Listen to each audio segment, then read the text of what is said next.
Hey travelers, what is going on? I hope you're all having an awesome day. So, as most of you know, Hoyoverse just dropped the official banner reveal for the Genshin Impact 6.2 update, and things are looking spicy. In Phase 1, we're seeing the debut of Durin alongside the Geo Archon Venti. Moving to Phase 2, we have Varesa paired up with Xilonen. Now, if you're a new player or even a veteran, you might be staring at your Primogems wondering, who do I actually need? Is it worth pulling for early game value, or should you look for end game meta? In today's video, I'm going to break down their kits, their roles, and give you my personal, honest verdict on who is worth your hard-earned wishes. If you find this guide helpful, don't forget to smash that like button and subscribe. Let's jump right into it. Let's kick things off with Phase 1 and the new 5-star Durin. He is a pyro damage dealer, but he's actually quite unique because he functions as a hybrid, part support, part sub DPS. Durin basically operates in two modes. First is White Flame mode. This is his off-field support stunts. He applies pyro and shreds elemental resistance.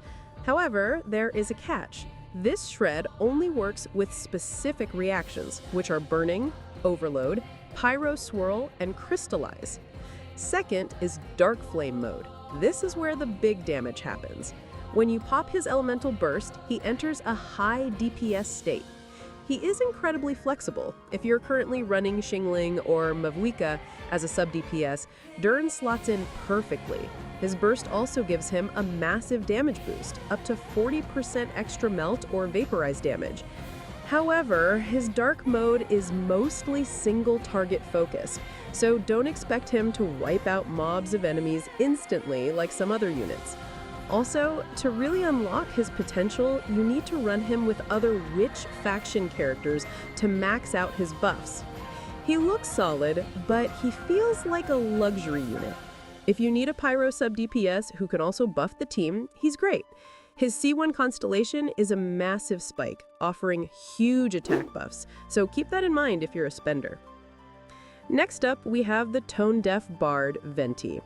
Now, here is the interesting news. Leaks and beta info suggest Venti is getting a direct buff in the next patch. This allows his ultimate to deal increased personal damage and even boosts his normal attacks via a Nemo infusion. We all know Venti is the king of crowd control. If the enemies are small, he creates a black hole and the stage is clear.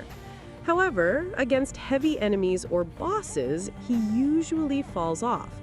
With the upcoming changes, he might offer a 50% damage increase to the element absorbed in his swirl. This could make him a viable support alternative to characters like Farazan for upcoming Anemo units like Varka. Honestly, unless you are collecting Archons or you really struggle with Floor 11 of the Abyss, where there are lots of small mobs, he is currently a safe skip for meta players. There are just stronger buffers available right now. Moving on to Phase 2, let's talk about Varesa. Varesa is an Electro unit, but she is very team-specific. If you want to get value out of her, you are looking at two main teams, Electro Charged or Overload. For Electro Charged, she really needs Furina to function at her peak, because no other Hydro unit synergizes perfectly with her kit yet. For Overload, she is a beast if paired with Chevreuse, especially at C6 or Mavuika. If you already have a heavily invested Chlorind or Raiden Shogun, Varesa might feel redundant unless you just love her playstyle. She relies heavily on her weapon and constellations to smooth out her gameplay, especially her Night Soul point consumption. She is strong, but restrictive. If you have the premium supports like Furina or Chevreuse, she will destroy content. If you don't, she might feel a bit underwhelming. And finally, we have the star of the show, the Nutlin buffer herself, Xilonen. If I had to pick one character from this entire update that screams value, it's her. She is a defensive utility unit who heals and shreds elemental resistance. She is universal. Unlike Durin, who needs specific reactions, Xilonen works with almost everyone except Anemo and Dendro-specific teams. She provides long-duration buffs, massive resistance shred up to 36%, and solid single-target healing. The best part? She is extremely free-to-play friendly. She doesn't need high investment to work.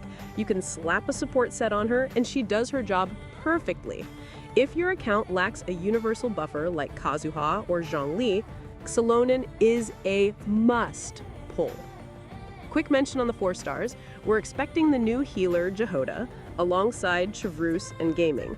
If Chavrus is on the banner, that increases the banner value immensely because her C6 is basically 5-star tier for overload teams. So, the final ranking.